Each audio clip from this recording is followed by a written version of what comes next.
everybody, this is Sean Riley with Riley Real Estate and MassHomesale.com. I am here for this week's Q&A Saturday video.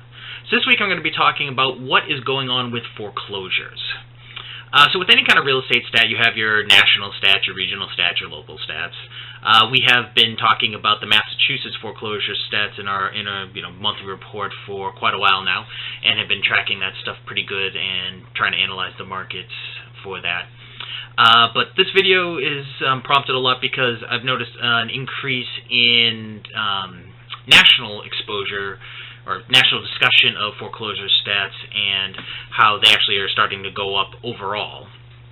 I've mentioned in many articles and videos that Massachusetts, back in the big housing crash last decade, was actually well ahead of the curve nationally. We started seeing, we were well crashing into 2005, while most of the rest of the country didn't see stuff until late 2006 and 2007.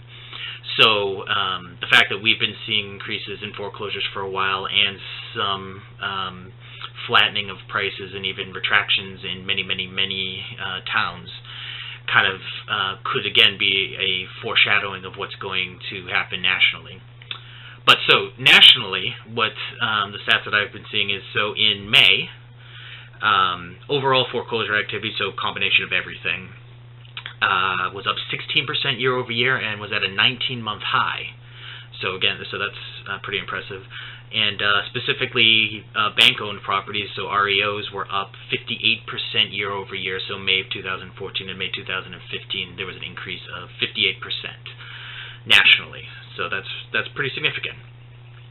In June, nationally, auctions were up 4.5% year over year, and again the bank-owned properties were up again, and this time it was 35.8% over June of last year. So pretty big increases both of those months from the prior year. So this is starting to look a little bit more like what we've been seeing in Massachusetts all year long and back into 2014. We'll be doing our normal monthly report on Massachusetts foreclosure probably next week.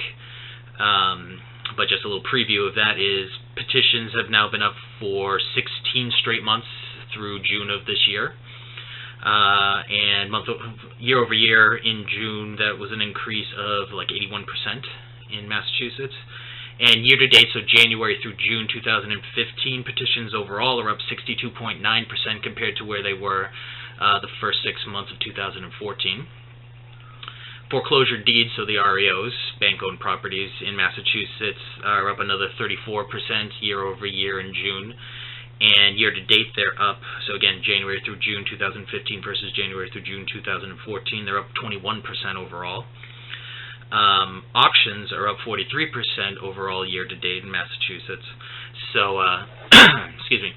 So we are seeing quite a bit ahead of where we were this time last year, and it has been trending up every single month with the petitions, which is the initial indicator. And now we're seeing a pretty consistent increase with deeds, which is the end product.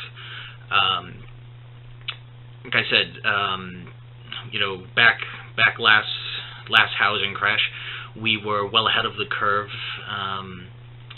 We were in full crash mode in 2005, where most of the rest of the country didn't start seeing anything until 2006, 2007. So again, this could be a little bit of foreshadowing of a possible market correction, especially since around here we have seen, again, more increases in foreclosure or longer increases in foreclosure activity, where the rest of the country is just starting to see it. We've seen a lot of places with flattening and even declining prices already around here, where most of the rest of the country is just starting to see a slowdown in appreciation, where we actually are already starting to see a little bit of a market correction in a lot of places. So basically, I think that this could be, it's not going to be like last time. There's just a lot of things that have changed in the past 10 years where it's just not likely to crash the same way as it did last time.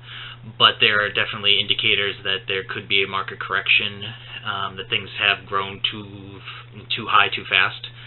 And there's just a lot of fundamental things, like, there's not a lot of real wage growth. Unemployment is better than it was back then, but it's still not great. Especially, again, with real wage growth. There's more jobs, but they're lower paying jobs, so that doesn't mean people can afford more stuff. The market is still propped up by artificially low interest rates.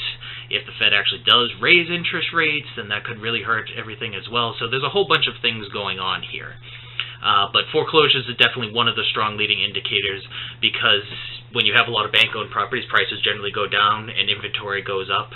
And they're not always, but they're often not great properties that are in poor condition, and that can drag down the overall prices in a neighborhood too. So there's a lot of things that go into this, but foreclosures is definitely a strong early indicator of an expected downturn in the market. So anyway, that is a little bit of summary of the national and local foreclosure stats and some of my analysis of what I think it's going to mean. Like I said, come back often and check out all of our articles on foreclosures and our monthly foreclosure report to kind of see what's going on locally with that stuff. And if you have any questions, as always, put them in the comments below and I will answer them. And if you have any questions you'd like to see us do a video on, you can always post it on our Facebook page, our Twitter account, send an email to info@myashomesale.com. And other than that, thanks a lot, guys, and I will see you next week. All right, bye.